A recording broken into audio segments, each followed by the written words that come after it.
ada yang datang bawa ide, kalau bagus kita terapkan, kita coba.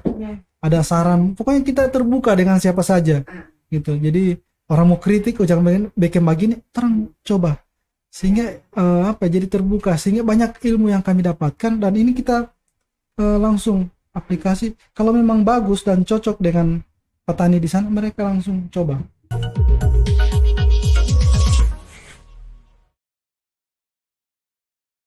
Assalamualaikum warahmatullahi wabarakatuh.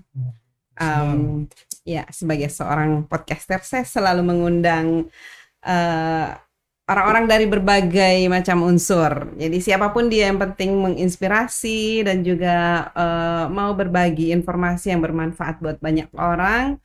Saya pasti mengundangnya ke sini. Dan kali ini tamu saya adalah seorang milenial, ya, petani milenial yang mampu menggerakkan para milenial yang ada di Bone Bolango sana untuk mencintai pertanian. Ya, beliau adalah Pak Kasim Daud. Ya, apa kabar? Lama tak jumpa, lama tidak kenapa ini. Ini baru dari kebun dari ya. Kebun, pas. Baru dari kebun, langsung datang ke sini karena diundang. Langsung dapat WA, langsung meluncur. dapat WA, meluncur ke sini. Iya, jadi Pak Kasim ini kan saya hanya melihat perkembangan Pak Kasim ini dari medsos. Bahkan kemarin saya lihat ada peluncuran aplikasi Smart Farming. Iya, Smart Farming itu yang luar biasa. Jadi memang kan ini pertanian ini tadi kita sudah sudah diskusi sebelumnya bahwa pertanian ini cuman lebih orang yang mencintai pertanian itu adalah orang-orang tua. Itu sementara Pak Kasim ini mulai memperkenalkan kepada anak-anak muda atau mengajak anak-anak muda untuk bisa mencintai pertanian. Kira-kira bagaimana Pak Kasim memulai itu? Karena tidak mudah loh mengajak anak-anak muda untuk bisa mencintai pertanian. Ya, jadi pertama terima kasih banyak atas kesempatan yang diberikan kepada saya. Iya. Pada saat kemarin KPMI WA, saya sendiri bingung apa yang saya mau sampaikan. Ternyata terkait dengan kegiatan pertanian yang saya laksanakan di kelompok tani. Sebenarnya ini banyak pihak yang lebih berkompeten. Saya sendiri tidak percaya diri untuk menyampaikan ini, Kak. Jadi cuma karena ini dalam rangka untuk menebar kebaikan ya. Jadi, insya Allah melalui podcast ini ya setidaknya para milenial bisa tertarik dengan pertanian. Jadi secara pribadi saya sendiri adalah anak petani ya. Lahir dari petani besar, dan alhamdulillah hasil kegiatan saya juga saat ini memang semua dari pertanian. Makan pun kan masih dari pertanian. Bahwa sampai saat ini belum ada manusia yang seperti HP yang di-charge tiba-tiba langsung kenyang. Tetap harus makan dulu. Harus makan, dan selama makanannya itu dari pertanian. Berarti selama itu juga pertanian masih sangat dibutuhkan oleh bangsa ini. Jadi kami melakukan kegiatan berawal dari kegiatan masjid ya. Jadi bicara tentang pertanian. Jadi sebelum saya terjun ke pertanian ini, saya dengan masyarakat, kebetulan di tempat saya di Desa Bulontala Timur, Kecamatan Suawa Selatan. Jadi agak di puncak jalur ke arah Batu Pinggir. Nah, di sana kami membangun masjid bersama masyarakat yang kami namai Masjid Al-Hidayah. Saya melihat di sana itu luar biasa potensi pertaniannya. Ada banyak lahan yang luas tapi tidak dimanfaatkan. Nganggur begitu saja karena kegiatan atau pertanian ini mulai ditinggalkan. Para petani itu mulai beralih ke ada yang jadi tukang, kemudian penambang.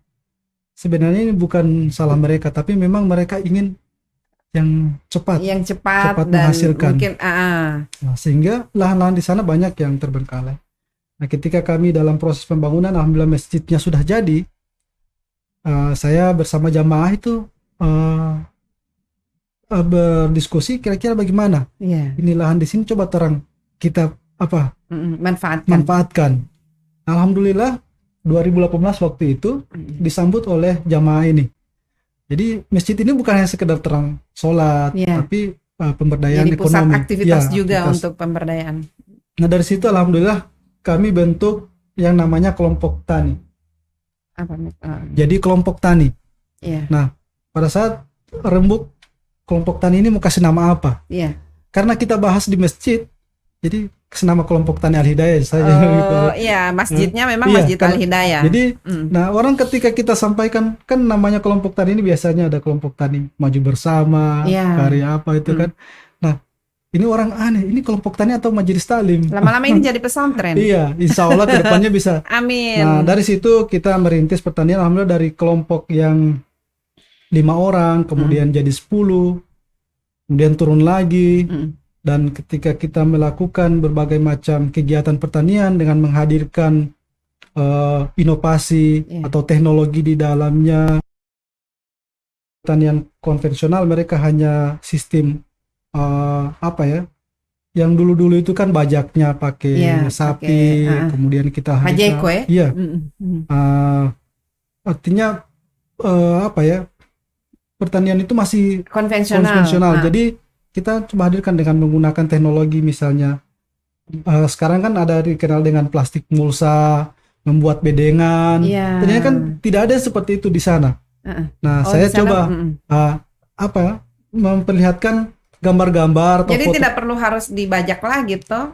dibajak lagi, tapi Cuman menggunakan traktor, Oh iya iya. pakai mesin traktor roda 4 Mm. yang hanya duduk-duduk kayak bawa mobil itu.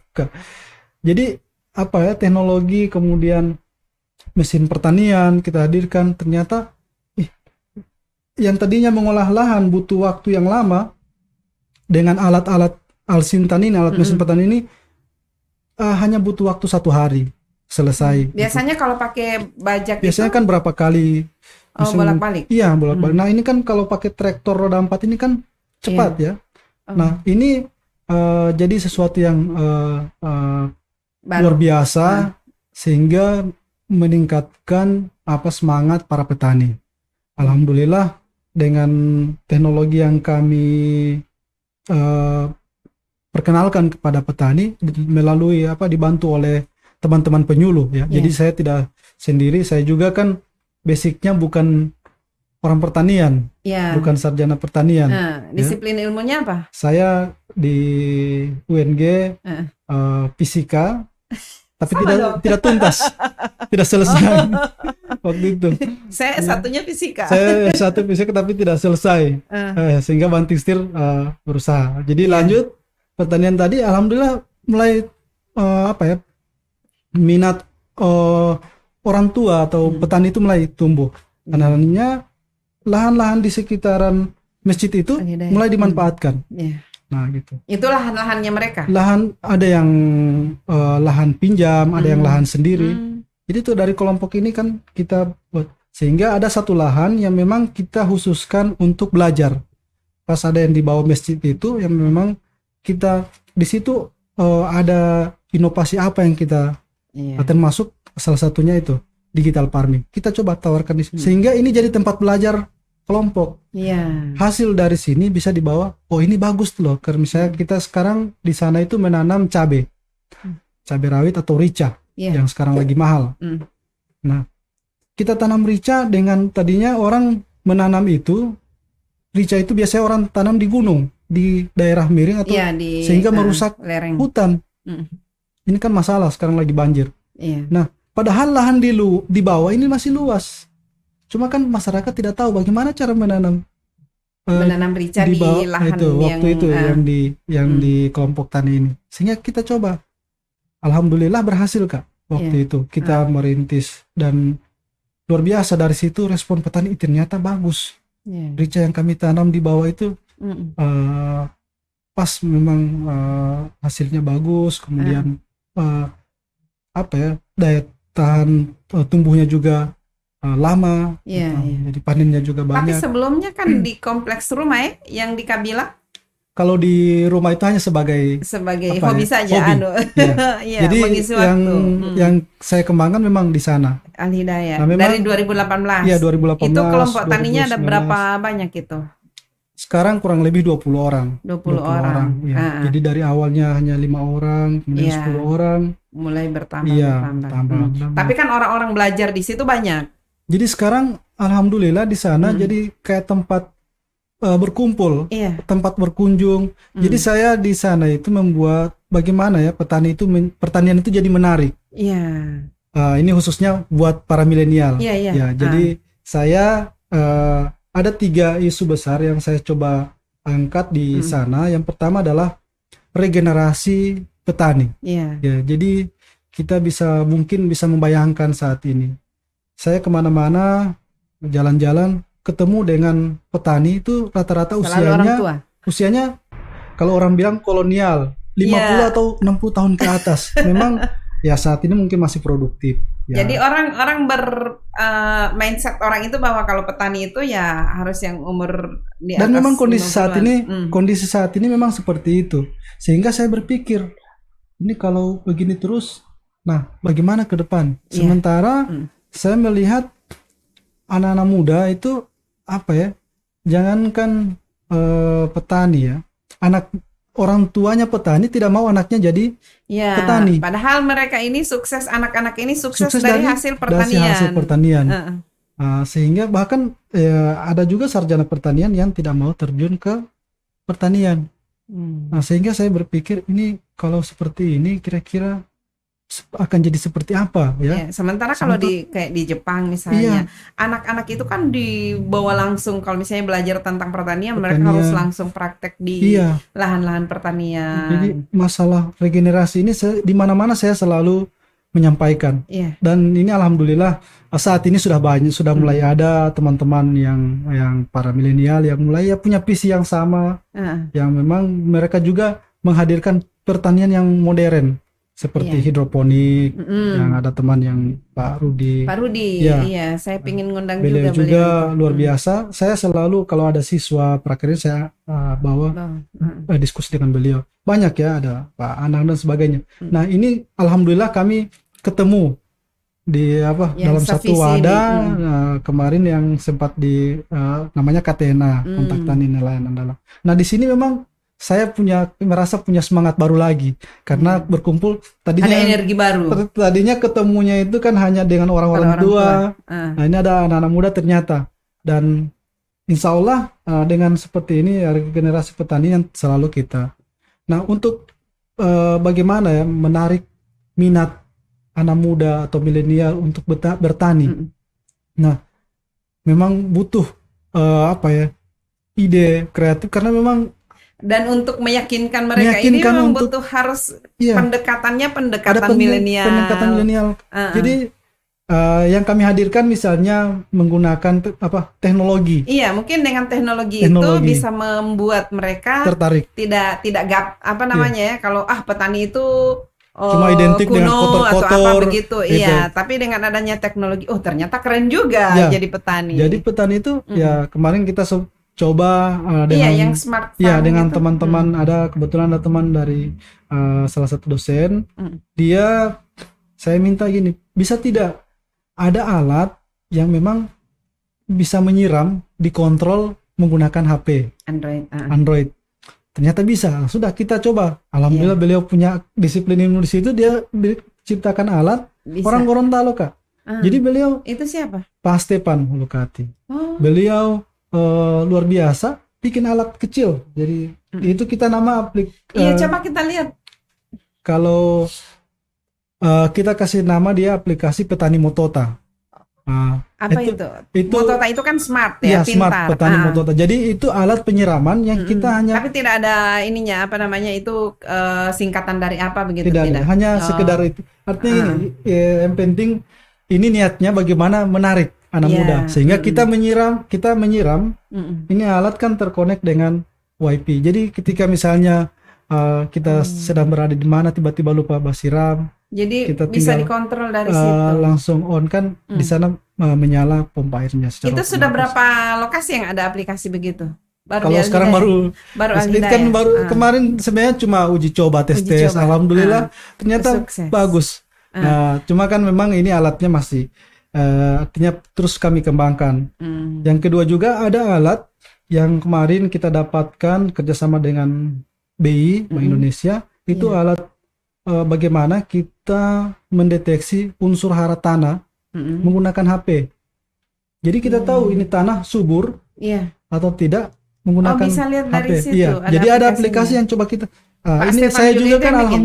alhamdulillah dengan niat ini banyak orang-orang yang punya yang punya niat bagus juga datang ya. Jadi kita coba melihatnya dan ini menarik anak muda. Yang satu. Ini salah satu. Ini kebun cabai rawit organik ya. Ini berapa luas ini? Ini kalau yang sekarang ini kita demplot itu. Ini anak-anak. Ini anak-anak yang mahasiswa, ada jadi siswa. Satu-satunya kelompok tani yang ada PKL-nya Al-Hidayah. Yang PKL sekarang itu di kelompok tani di Al-Hidayah ada 3 sekolah yang PKL. SMK 3 Gorut, SMK jadi dari Dungalio, SMK Model Gorontalo. Wow. Jadi alhamdulillah dan ini mahasiswa Unisan Gorontalo. Terus juga. ini anak-anak ini anak-anak TPQ, Taman Pengajian. Anak-anak TPQ, jadi diajak juga jadi untuk mereka mengaji, kemudian kita ajak ke lahan. Setelah mengaji baru diajak ke lahan biar ini hasil UMKM ya. Al-Hidayah. Jadi selain itu mungkin tadi ada yang digital farmingnya belum. Yang digital farming itu yang kayak ada panel surya kalau tidak salah itu. Petani pahlawan pangan. Oh iya, milenial harapan umat. Apa ini? Iya, itu yang anak-anak muda. Anak-anak muda mereka punya nama sendiri, milenial. Dan milenial. Ini ada gazebo di masjid. Ya. Itu pas di bawahnya itu pertanian lah. Jadi tempat ini melahirkan ide-ide di sini nih. Jadi gazebo inspirasi lah kalau kita. Gazebo inspirasi. Jadi itu ya ada bisa dikontrol dari HP dan itu digunakan tapi tidak setiap. Kalau sekarang kalau untuk penyiraman memang sekarang kan lagi tidak lagi digunakan. Hujan ya, jadi lagi musim yang hujan. Sekarang kita pakai itu yang alat pendeteksi unsur hara itu. Jadi pendeteksi unsur hara. Cuman lihat dari HP. Iya, dengan HP kita bisa melihat ini di sensor ini ada 5 sensor yang kami tancapkan ke tanah. Ini sudah mulai kurang. Tapi ini organik. Nah, untuk mengembalikan unsur hara itu pupuk lagi. Iya, jadi ketika dan ini dikontrol langsung oleh Nugroho dari ini terkonek ya. Jadi semua bisa memantau sehingga dari kelompok tani itu tahu ini ada yang mengingatkan Pak Kasim ini di sensor nomor 1 sudah turun. Dia tidak ada kayak alarm begitu. Misalnya ketika dia sudah mulai turun ada alarm itu bunyi tidak ada masih dipantau secara kita lihat langsung misalnya tiap dan ini semua karena dia terbuka. Kayak ini ya aplikasinya. Iya, aplikasi Totanik Gorontalo. Aplikasi apa namanya? Ini Totanik Gorontalo yang mereka memang buat sendiri dari jadi kita akan tahu terkait dengan unsur hara. Jadi kadarnya. Jadi ini misalnya harusnya ini di biru. Iya. Tapi sekarang lagi turun. Berarti karena harus pengaruh hujan. Pengaruh otomatis hujan. dia sehingga kita bisa nanti dia akan naik lagi.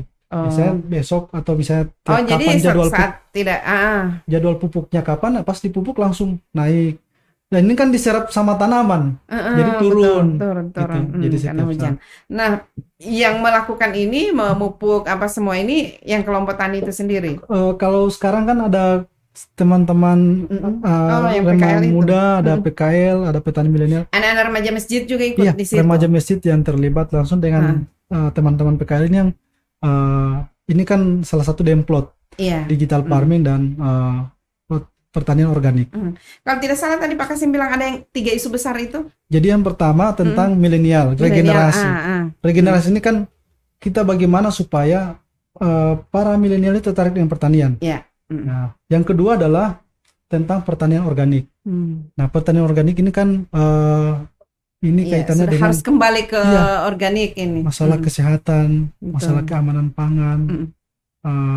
Artinya kita tidak bisa mengabaikan itu, walaupun kita meningkatkan produksi pertanian, tapi juga kita harus menjaga masalah keberlangsungan, masalah masa depan pertanian atau sehingga kami mencoba bekerja sama dengan semua pihak masalah pertanian organik. Nah, pertanian organik ini adalah yang kami coba tawarkan adalah model integrasi, integrasi dengan peternakan dan perikanan. Jadi dengan pupuk kita bisa ambil dari ternak sapi, kemudian kita fermentasi, kita masukkan ke tanah. Dan itu dilakukan sekarang. Iya. Kemudian penyiraman kita ambil dari kolam ikan. Jadi di sana ada kolam bioflok. Jadi ada kolam bioflok yang lele dan nila yang kita coba ambil dari situ. Di sana sebenarnya fungsinya hanya sebatas untuk penampungan air. Iya. Tapi yang kolam itu. Iya, tadinya awalnya kan kita bikin kolam hanya untuk menampung air. Ternyata ini punya nilai bagus, kita pelihara ikan dan ternyata kita belajar lagi ini ikan bisa jadi pupuk airnya. Apalagi air lele, kolam lele. Kita fermentasi dan ini kita coba putar, akhirnya dari sini dari kolam kita dapat hasil ikan, kemudian jadi pupuk untuk tanaman. Dari sapi juga menghasilkan kotorannya jadi pupuk, urinnya jadi pupuk juga. Sapinya bisa dijual kalau sudah. Nah, kemudian hasil dari pertanian ini kan ada di sela itu kan ada rumput, gulma, itu diambil jadi makanan sapi. Sehingga berputar. Kita jadi petani tidak perlu susah mencari makanan sapi. Akhirnya jadi kalau orang bilang bertani itu susah, ini sebenarnya tidak ini susah. Sebenarnya tidak ketika harus, kita menjalankan integrasi jadi ini, bertani beternak. Jadi dari beternak, hasil dari pertanian, misalnya kita tanam tanaman bisa makanan sapi. Dari sapi menghasilkan kotoran bisa jadi pupuk. Nah, jadi kita tidak terlalu banyak pupuk yang katanya sekarang kan lagi heboh nih masalah subsidi pupuk yang mau dicabut. Nah, kalau kita bertani dengan organik dengan sistem integrasi, kita tidak terlalu khawatir. Kan pupuknya ada dari kotoran sapi dan itu luar biasa. Kalau misalnya sekarang kita coba, alhamdulillah hasilnya seperti itu. Cabai yang kita tanam ternyata orang bilang tidak mau hidup. Nah, memang kondisi tanah kita ini kan karena sudah jenuh dengan terlalu banyak penggunaan kimia. Dan kita salah satu indikatornya adalah ketika kita gali tanah susah mau dapat cacing. Oh, jadi artinya karena kalau terlalu susah dapat berlebihan, cacing berarti karena banyaknya zat-zat kimia yang ada di dalam. Sudah cacing saya tidak mau hidup, apalagi tanaman kan kadang-kadang gitu ya. Padahal cacing ini hidupnya dalam tanah. Jadi cacing ini kan mengurai. Banyak, artinya ada banyak di dalam tanah itu, ada banyak mikroba, bakteri-bakteri yang itu sebenarnya mengurai dan itu bisa membantu menyuburkan tanah. Ya, isu yang kedua ini adalah tentang pertanian organik. Jadi alhamdulillah yang Demplot sementara kita bangun meyakinkan bagaimana. Jadi dengan petani juga ini tidak bisa langsung kita bilang ini bagus. Jadi mesti kasih yakin dulu. Kasih contoh dulu. Ada hasilnya. Orang bilang petani itu memang harus dilihat. Kalau hanya bicara-bicara kadang ada bicara tidak jelas. Tapi kalau orang lihat, mereka petani lihat ternyata berhasil. Ternyata bagus. Sehingga ini coba silakan, kami sudah coba bagus, bikin di kelompok di kebun masing-masing gitu. Jadi itu dua masalah pertanian organik, dan ini sebenarnya masalah keamanan juga supaya orang-orang tua dulu kan makanannya hanya dari pertanian, tapi mereka bisa sehat-sehat karena memang keamanan kesehatan itu kan memang hasilnya alami. Yang ketiga itu yang masalah teknologi. Ya, jadi teknologi pertanian yang coba kami perkenalkan. Jadi intinya dengan teknologi ini mempermudah Ya. mempermudah para petani untuk melakukan apa Tidak saja. harus repot-repot menyiram. Menyiram kan pakai pompa air, pakai sprinkler. Jadi ketika kemarau kita bisa tampung air, kemudian kita salurkan ke pipa dan kita dorong dengan pompa, kemudian bikin hujan sendiri menggunakan sprinkler. Ada juga yang model tetes. Sekarang ini kalau untuk belajar tentang pertanian mudah. Karena banyak sekali mau buka dan YouTube, banyak contohnya. Google.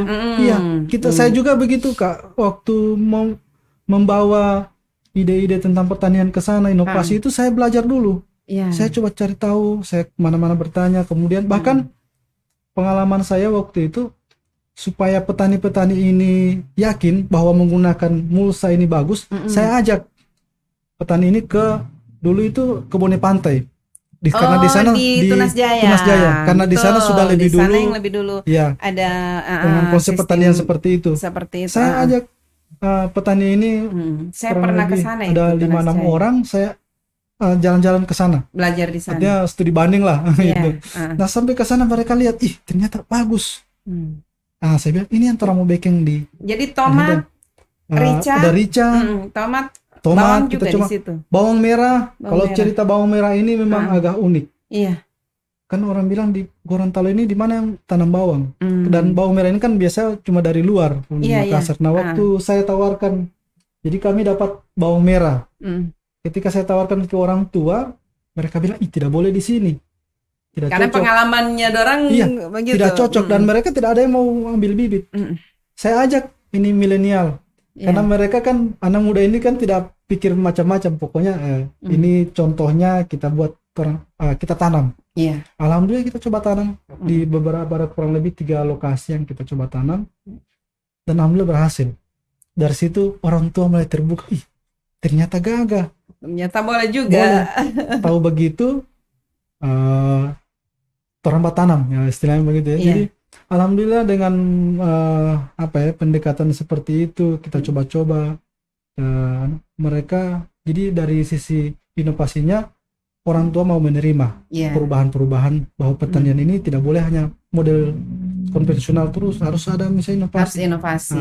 Dari anak muda mau mencoba karena dengan dorongan motivasi orang mau coba ini supaya ini bisa bermanfaat. Alhamdulillah dengan bawang merah itu bisa. Jadi juga ada juga yang sekarang itu lagi kita kembangkan di sana labu madu. Labu madu. Ini baru juga, memang sudah pernah tapi ini baru waktu saya bawa labu madu pertama menanam, masyarakat itu kita tawarkan tidak tertarik, maksudnya tidak terlalu tertarik. Padahal ini buah barang sultan. yang aneh menurut mereka. Ini Kak, saya pernah lihat di beberapa di Google, bahkan di sini ada di Gelail. Saya cek itu per kilo sampai harganya per kilo 56. Nah, satu biji labu itu bisa sampai 2-3 kilo. Bayangkan harganya sampai 100 kalau misalnya lebih dia kalau satu nah ini kan biji. buah ini memang banyak dikonsumsi di luar negeri. Ibu Siti sepanam itu. Iya. Nah itu juga sama-sama dari sana sumber bibitnya. Jadi labu madu ini kita perkenalkan ke masyarakat. Ternyata nilai ekonominya juga tinggi. Sehingga pertama kami nanam, saya memikirkan tidak boleh hanya bapak-bapak, harus melibatkan juga ibu-ibu. Nah, ibu-ibu dilibatkan dalam proses pengolahan. Oh, jadi bikin selai itu. Bikin krepek, bikin jadi bisa stick, bikin krepek juga. Iya, stick, bikin selai, puding. Dan ada intinya brownies. Tapi kan labu madunya ini kan dijual keluar juga kan? Iya. Yang hasil dari El Hidayah ini kan? Dari dijual buahnya. Iya, buahnya. Nah, ini sebenarnya bagian dari edukasi supaya masyarakat tahu ternyata ini labu bagus. Iya. Potensi untuk olahannya bukan seperti labu biasa hanya bikin tinutuan. Kalau orang tahu kan labu. Iya. Itu Labu. hanya untuk sayur-sayur. Tapi ini bisa untuk olahan atau bahan macam-macam untuk kue. Ini daya simpannya juga lama. Jadi memang saya lihat ini buah agak unik. Sehingga saya berusaha untuk mengembangkan di sana. Nah sekarang ini kita padukan dengan konsep orang bilang agrowisata. Padahal bagi kami ini sebenarnya belum sampai ke sana. Masih. Nah dibuat sepanjang di tengah kebun itu ada lorong Mm-mm. yang dibuat rambatannya dan di atasnya ada labu-labu. Ada labu. Itu yang Iya. coba kita, sehingga ini jadi menarik juga kan. Ada Jadi upaya enggak untuk mengembangkan selain di Al Hidayah mungkin, atau masih sebatas orang datang studi banding, jadi itu akan dijadikan sebagai lokasi orang untuk belajar bertani begitu. Jadi untuk sekarang ini di kelompok tani memang kemarin dengan teman-teman mahasiswa Unisan itu mereka mendesain ini konsep tentang agroedukasi. Jadi orang datang ke sana atau ke Iya. Masjid Al Hidayah itu ada edukasi yang kami, misalnya pas datang ada anak-anak kan, kemarin ada anak-anak pengajian, kita ajak menanam kangkung, Iya. menanam sayur, Mm. panen. Jadi ada edukasi bahwa ternyata begini nih biji kangkung ini, begini cara panennya ini. Iya. Gitu. Begitu juga orang dari luar Menanamnya. misalnya ada banyak bahkan yang dari Marisa ada.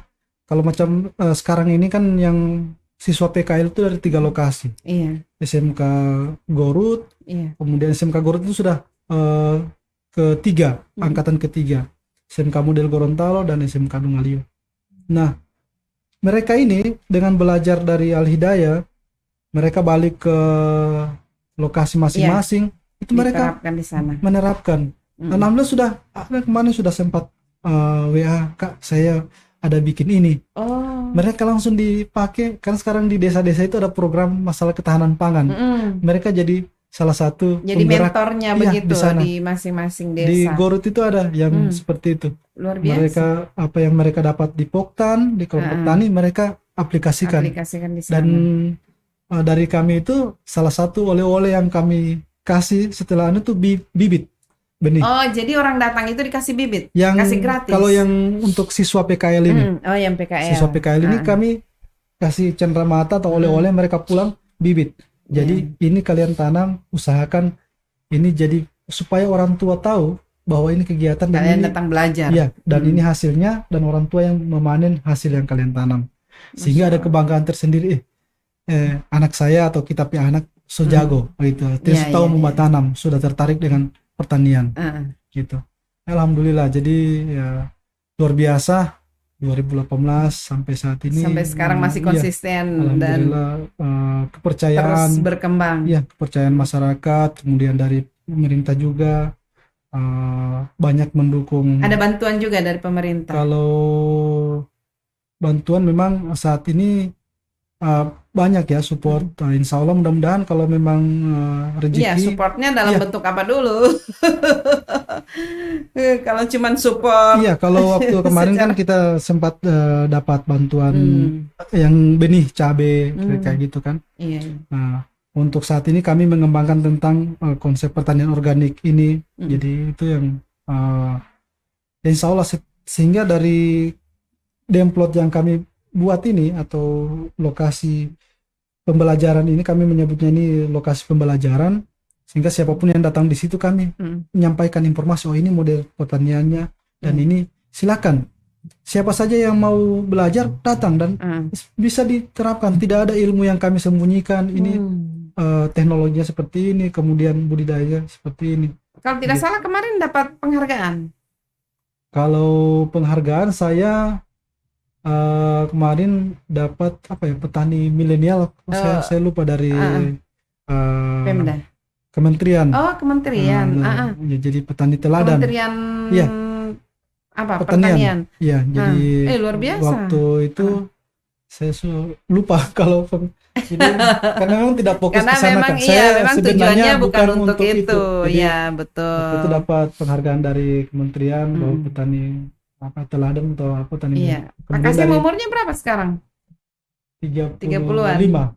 Bayangkan masih 35 tapi sudah bisa menggerakkan orang-orang, anak-anak muda untuk bisa bersama-sama mencintai ini bertani ini, bisa Alhamdulillah bertani. Ya itu yang salah satu yang saya syukuri sebenarnya, niat itu banyak yang merespon, alhamdulillah. Bukan hanya saya sendiri, tapi dengan niat baik itu banyak kebaikan, banyak orang-orang baik yang datang. Salah satu yang saya itu niat baik saya itu banyak orang baik yang datang ya mempermudah niat baik ini. Saya dengan membangun masjid, tiba-tiba Hmm. banyak orang-orang Iya. baik yang Jadi ikut bangunan patungan. masjid itu selain ada dari sumbangan-sumbangan ya, Iya, ada mungkin dari hasil pertanian juga ada yang disisihkan untuk kalau itu. sekarang untuk kegiatan-kegiatan masjid, Mm-mm. kegiatan keagamaan, Iya. kan setiap misalnya kemarin kita bikin Isra Mi'raj, jadi Mm-mm. sudah petani yang Jadi langsung dari iya, situ ya, mereka yang dari membiayai. pertanian. Jadi saya Hmm. tidak terlalu bahkan Pusing. sekarang anak-anak muda itu mulai Hmm. membuat, sekarang kan lagi rame bagaimana masjid ini jadi menghidupkan masjid. Iya, Anak-anak muda memakmurkan itu masjid. membuat program setiap Jumat Mm-mm. itu ada berbagi makan Oh, gratis. Jadi dan itu dikumpulkan dari hasil mereka gerakan menanam, sendiri. Mm-mm. menanam kemudian dipanen Mm-mm. gitu. Alhamdulillah, jadi proses ini yang Iya, terus jadi kita berputar jalankan di ya. situ. Jadi khusus untuk kegiatan pendidikan ya. Jadi agroedukasi, model yang kami tawarkan adalah anak-anak ini jadi tahu tentang pertanian. Iya. Kemudian dari proses budidaya sampai pemasaran, bahkan pengolahan. Iya. Jadi kita tidak bisa hanya melihat bahwa pertanian ini hanya habis menanam. Hanya menghasilkan saja, Menanam, tapi hasil ini mau diapakan? Ya, jadi Gitu. coba kita dengan model penjualan yang coba kita tawarkan, selain dijual langsung door to door Iya. atau misalnya ke pasar-pasar, kita juga memanfaatkan teknologi Iya. menjual online. Iya. Jadi Jadi ada juga ada Instagramnya, ada jadi anak-anak muda Facebooknya. ini menggunakan akun Al-Hidayah. mereka atau melalui Al-Hidayah untuk jualan, Iya. jualan rica, Iya, jualan jadi memang sayur. betul-betul ini ya petani milenial yang yang modern ya, Jadi menggunakan dengan menggunakan, karena pendekatan ke milenial itu memang harus iya, dan seperti tidak itu. jauh dari gadget ya. Tidak bisa jauh dari itu. Dan jadi mereka memanfaatkan media sosial mereka untuk menjual. Dan Iya. mereka menikmati, sangat menikmati ketika ada yang pesan. Misalnya ada dari kota berapa, bahkan Iya. sampai ke kabupaten. Waktu itu kami menjual rica Iya. atau cabai itu sampai ke kota Gorontalo. Iya. Dan itu dari kelompok tani, dari orang tua ini yang menanam, mereka kasih harga, ini sekian, silakan dijual berapa. Oh iya. Dan iya, mereka iya. sebenarnya keuntungan mereka bukan hanya di sekedar di penjualan, tapi di ongkos kirimnya. Dan Oh mereka iya kan mereka menikmati, ngantar pesanan itu kan Pesanan. ada ongkirnya. jadi mereka menikmati, oh ada hasil, Betul. ternyata bagus, Jadi, pertanian juga bagus. Akhirnya itu membuat anak-anak muda ini tertarik. Iya. Mereka jadi dari proses menjual, kemudian juga dengan pengolahan. Jadi ibu-ibu, kemudian ada yang cewek-cewek itu kemarin bekerja sama dengan UNG. Iya. UNG ada program Bina Desa. Mahasiswanya ya, jadi turun ke desa, kita buat olahan, bikin keripik dan stik. Setelah itu juga ada dari KKN Unisan. Iya. Datang lagi, mereka bikin olahan selai, kemudian macam-macam, puding dengan permen dari labu madu. Oh, bisa juga dari... Saya sendiri kan tidak sampai kepikiran ke sana. Tapi alhamdulillah dengan hadirnya anak-anak muda ini, kemudian orang dari luar mau berkontribusi, saya bilang, coba apa kira-kira mau dibuat apa? Mereka punya ide, ayo kita buat. Akhirnya ini menarik, oh ternyata labu madu ini. Jadi akan semakin banyak milenial yang tertarik kalau misalnya banyak hal yang bisa dihasilkan dari sini. Dan memang tidak jauh-jauh dari kesukaan anak-anak muda juga. Dari hobi anak-anak muda. Dari hobinya anak-anak muda. Yang hobi olahan, yang hobi teknologi, mereka diarahkan. Nah, ada juga yang memang bagus itu memadukan seni. Seni artinya wisata. Jadi membuat orang tertarik. Iya. Misalnya salah satu penanganan hama organik itu kita menanam bunga. Bunga ini kan kita tanam di pinggiran kebun. Ini kan jadi terlihat jadi menarik. cantik kan. Padahal bunga ini kan kayak refogia ya. Jadi itu menarik hama keluar. Oh. Jadi tidak ke cabai, ketika ke tanaman, jadi tapi dia tidak harus menggunakan namanya pestisida yang bisa membuat unsur kan itu kan merusak pestisida itu kan membunuh mikroba, kemudian juga untuk kesehatan. Jadi nah artinya kalau berlebihan ya pasti tidak bagus. Menggunakan cara-cara yang alami seperti itu dengan ditanami bunga. Tapi ini kan sebenarnya ada unsur seni tersendiri, Ada unsur ada seni. sehingga kita buat juga rambatan-rambatan labu sebagai Wow, pembatas iya. antara tanaman lama dengan yang baru. Jadi Saya ini, harus ke sana. jadi intinya ketika kita Iya, bicara begini ya mungkin orang tertarik ya. Insya Allah iya, mudah-mudahan mm-mm. ketika ada waktu bisa KPMI bisa menyempatkan waktu Insya Allah nanti mau dan ajak Siti. dan itu Kan Ibu Siti ini salah satu orang yang terinspirasi dari ah, sana. Insya Allah mudah-mudahan ketika ada waktu Heeh. bisa apa ya, Insya Allah. jalan-jalan ke sana Jalan-jalan. melihat. Sebenarnya ini masih banyak yang ingin kami laksanakan, tapi Mm. memang semua butuh proses dan banyak juga tantangan-tantangan ya. Iya. Semua pelan-pelan. Semua pasti ada Iya, tantangannya. Jadi tidak alhamdulillah. seru kalau tidak ada Iya, tantangan. kalau tidak ada tantangan tidak seru ya. Bahkan kadang-kadang waktu kami sementara merintis orang bilang, apa yang orang tahu itu? Iya. Ah, Karena orang berpikir bahwa ini anak-anak apa mau iya, ditahu, anak-anak mau tahu apa tentang tahu apa tentang pertanian. pertanian. Begitu Ternyata Kak. kan Jadi justru kata-kata itu ya memang luar biasa, lebih tapi inovatif. artinya kata-kata yang membuat kita apa ya, orang bilang apa yang orang tahu ya. Iya. Ini membuat orang harus tahu. Aduh, ya, Jadi berusaha untuk cari tahu bagaimana. Pokoknya betul. Dan usahakan. membuktikan kepada Iya. masyarakat. Alhamdulillah ini luar biasa respon dari masyarakat. Sekarang kan orang banyak yang datang Iya. belajar hanya sekedar, sehingga kami karena banyak yang datang kita buatkan gazebo itu Iya. sebagai tempat Tempat berdiskusi. diskusi. Ada yang datang bawa ide, kalau bagus kita terapkan, kita coba. Iya. Ada saran, pokoknya kita terbuka dengan siapa saja gitu. Jadi orang mau kritik, jangan bikin begini, orang coba. Sehingga apa? Jadi terbuka, sehingga banyak ilmu yang kami dapatkan dan ini kita langsung aplikasi. Kalau memang bagus dan cocok dengan petani di sana, mereka langsung coba. Dan itu alhamdulillah Kak, dari kelompok ini sudah ada berapa yang kembali ke lahan, ke kebun masing-masing dan melakukan aktivitas Jadi pertanian. ada orang yang sudah mulai meninggalkan ini kembali lagi. Iya, kembali begitu. lagi. Bahkan mereka merasakan mereka menikmati kembali pertanian. Ada yang hanya sekedar menanam sayuran. Kembali dibangunkan. Iya. Jadi menikmati hasil yang ya kan di sana itu kita coba buat menanam itu ada yang panen bulanan, mingguan, kayak kangkung darat mungkin hanya 3 minggu. Ada yang bulanan, ada yang mungkin berapa sampai 3 bulan. Jadi sambil menunggu yang kayak cabai 3 bulan, ada tanaman lain yang sudah bisa dipanen. Jadi penghasilannya tidak harus menunggu 3 bulan, tetapi dalam setiap minggu mungkin ada yang bisa supaya dihasilkan. Petani itu selalu ingin ke kebun karena ada yang menarik. Ada menarik. Jadi di pinggiran kita coba tanam ada pisang, kemudian di pinggiran itu ada kayak pakan ternak, ada rumput pakan ternak, kemudian juga ada sayur-sayuran itu kayak timun, kemudian ada kangkung, kemudian juga ada labu dan macam. Ada juga sekarang kita coba stroberi, anggur. Ya. Jadi stroberi itu kan lebih apa namanya, menarik anak-anak muda lagi ini. Anak-anak muda kan stroberi. Apalagi kalau misalnya banyak stroberinya banyak, jadi tempat wisata nanti lumayan sambil bagus, memetik stroberi di sana. Stroberi itu kan hanya berapa pohon yang saya coba. Saya bilang kenapa kita tidak coba di Al Hidayah? Kalau mulai stroberi kan pasti Tapi stroberi itu harus di daerah dingin. Saya juga tidak tahu. Yang jelas kami coba di Gorontalo ini kan hanya panas dan panas sekali. Kan, hanya 2 musim, kalau hujan panas dan panas. Banjir. Kalau hujan banjir. Nah di sana kita coba alhamdulillah. Jadi ada fotonya coba tidak sempat. Itu buahnya besar-besar, bagus. Kita bikin greenhouse-nya sendiri.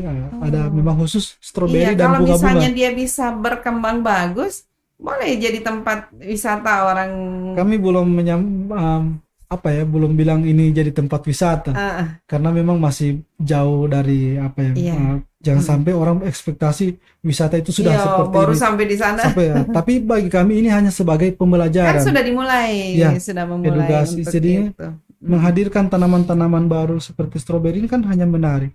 Memang dan orang banyak yang bilang bahwa stroberi itu tidak cocok di Gorontalo. Ternyata Al Hidayah bisa membuktikan boleh. Bisa gitu. Dan luar biasa buahnya juga. Ini juga mulai itu kalau tidak salah Ibu Anti yang Bohulo. Nah, kalau di Bohulo kan di sana konsepnya lain lagi, bagus. Itu luar biasa. Iya. Nah, maksudnya mulai ada stroberi kalau tidak salah. Yang kemarin dia sempat posting. Saya kurang waktu saya ke sana belum sempat lihat. Iya, belum. Belum sempat lihat karena itu. Iya. Jadi Catering ini masih jalan. kalau catering alhamdulillah. Kan ini selain petani ini pengusaha Iya, jadi catering ini. karena catering so bisa kasih tinggal istilahnya. Waktu itu kan saya dulu masih fokus dengan membangun usaha ini, alhamdulillah usaha ini sudah bisa Sudah jalan bisa di sendiri handle orang lain. ya. Jadi saya istilahnya waktu saya yang masih banyak yang luang ini saya manfaatkan untuk ke sana. Ya, jadi Luar biasa. Ini salut saya. Karena memang tidak banyak anak-anak muda yang mau terjun ke dunia pertanian ya. Dan alhamdulillah dengan hadirnya kelompok Tani Al-Hidayah ini di bawah pimpinannya Adinda Kasim ini bisa sudah semakin banyak anak-anak muda yang mencintai pertanian dan tidak lagi berpikir bahwa bertani itu hanya orang-orang tua, tetapi anak-anak muda juga bisa. Bahkan kalau orang tua mungkin agak sulit untuk menguasai teknologi seperti itu, tapi kan anak-anak muda justru lebih dekat dengan itu teknologi. Dan lebih enak, lebih nyaman mereka bekerja dengan teknologi. Iya, insya Allah terus berkembang. Dan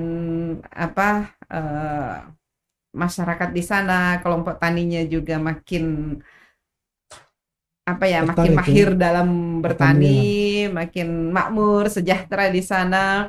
Dan semoga di sana juga bisa memang benar-benar jadi tempat belajar, bukan hanya orang-orang Gorontalo, tapi dari luar Gorontalo mungkin bisa belajar di situ.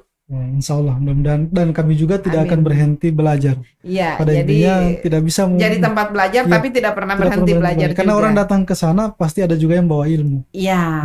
Jadi sehingga kita intinya niatan kami adalah bagaimana pertanian terus berjalan, terus berkelanjutan, tidak hanya putus generasinya pada orang tua dan terus berlanjut. Itu saja. Jadi ini menghapus anggapan orang bahwa petani itu tidak menurunkan profesinya kepada anak-anaknya, karena kan banyak juga saya ini petani, jadi saya mau anak saya lebih dari itu, begitu kan? Tapi tidak berpikir bahwa justru dengan bertani ini bisa orang-orang bisa lebih punya banyak duit dengan jadi sarjana kan dari hasil pertanian. Jadi sarjana dari hasil pertanian. Nah, bagaimana bisa mengembangkan ini pertanian ini bisa justru menghasilkan lebih banyak uang ya. Karena orang kan pikirnya cuan-cuan. Iya, sekarang kan orang mau instan. Orang sekarang maunya instan, tapi dengan bertani ini justru luar biasa.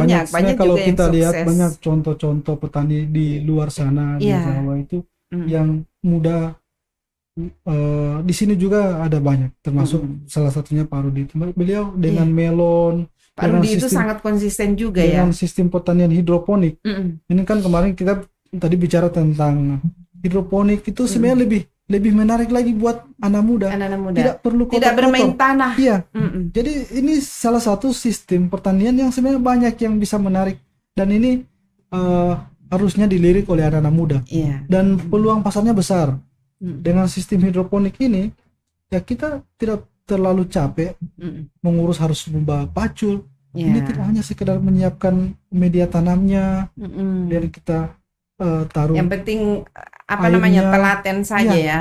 Hanya masalah lagi-lagi semua kembali ke teknologi. Kita belajar, dan seolah tidak ada yang sulit. Masalah teknis, masalah itu sebenarnya kita bisa belajar. Dan banyak media untuk tempat belajar. Saat ini tinggal bagaimana kita punya kemauan. Dan yang menarik mereka untuk mau itu sebenarnya harus kita buat, kita desain. Ini teknologi dengan menggunakan hidroponik penghasilannya sekian. Dan luar biasa kalau kita tekuni, insya Allah pertanian itu sangat menjanjikan, ya. Menjanjikan untuk anak muda, insya Allah bisa sukses dengan pertanian. Amin. Dan Pak Kasim sudah membuktikan itu, sukses dengan pertanian. Alhamdulillah. Dan insya Allah lebih banyak lagi orang-orang yang sukses dengan pertanian ini, yang lahir dari kelompok Tani Al-Hidayah. Amin. Ya, terima kasih Pak Kasim sudah datang berbagi di sini, berbagi inspirasi dengan semua orang. Insya Allah ini bisa bermanfaat dan ya makin sukses. Amin. Ya. Insyaallah. Assalamualaikum warahmatullahi wabarakatuh. Salam.